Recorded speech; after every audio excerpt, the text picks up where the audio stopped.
Before we start a new section, okay, let's have a revision on what we learned, okay? So your notes back to page 1 and page 2. So in statistics, okay, mainly, okay, we learned two different parts. The first part is about graph, okay, and charts. So in S1 and S3, we learn a lot of different kinds of charts and graph or diagram, okay. For example, bar chart, Bochner graph, pie chart, and so on, okay. And I also mentioned that we will learn, okay, one more graph, okay, in the senior form, okay, would be the box and whisker diagram. And the second part of statistics is mainly about the calculation. So in junior form, we learn the percentile and also the quartile. We also learn about the mean, mode, median.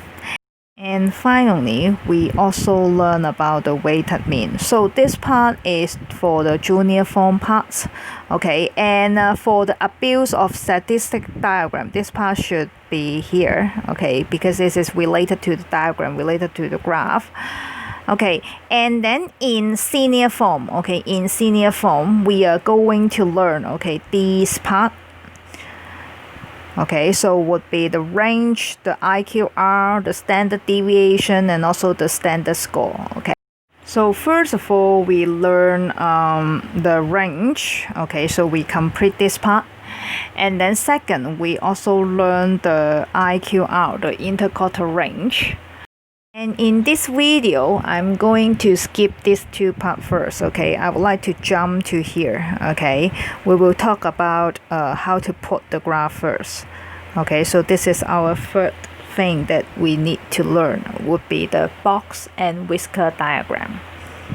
So why do we skip the standard deviation and jump to the box and whisker diagram? Okay, because, okay, box and whisker diagram is highly related to what we are calculating, okay. For example, the minimum data, okay, the smallest data, the Q1, Q2, Q3, and also the maximum data, okay.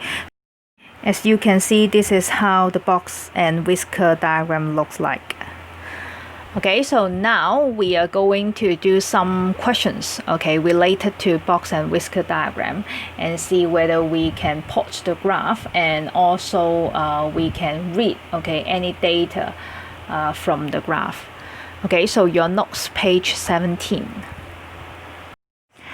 Okay, the first example, consider the sets of data. Okay, you can see that the data is already arranged in order. Okay, so part A, the question asks you to find the first quartile, okay, the medium, and also the third quartile. So this one should be very easy. If I want to find out the medium, okay, I will cut it into half. So which means that the medium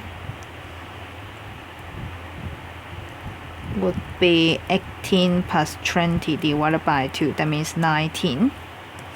And then for the first quartile, okay, I have to cut it into half again. Okay, so would be 9 plus 17 divided by 2, so would be 13. And for the last one, okay, I cut it into half, so this one would be the third quartile. So would be 20 plus 24 divided by 2. Okay, so the answer should be 22. So after I find out Q1, Q2, Q3, we also know, okay, the smallest datum would be 5 and the largest datum would be 25. Then I can plot the box and whisker diagram. So we can start from here. This one is 0, this one is 5, 10, 15, 20, 25, and 30. Okay, so the minimum value is 5. So I can draw it here. And then for Q1 is 13. So 13 is here. So this one is 13. And then 19 is the medium. So 19 is somewhere here. And then 22 is the third quartile. So it would be somewhere here. So I have to draw the box. Of course you have to use the ruler, okay? So because I don't have it, so I can just draw it like this. And the largest datum is 25. OK， 咁就畫完啦。OK， 咁啊呢度咧係5開始去到呢度25終結嘅。OK， 咁呢3個 datum 分別係 Q1 啦，咁啊跟住咧就係 Q2， 跟住咧就係 Q3 嘅。咁啊我做完呢條啦。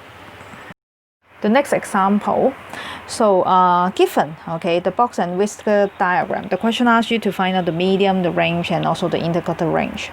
So let me mark down the data. So this one would be the minimum, okay, that means this one is 18, is the minimum value.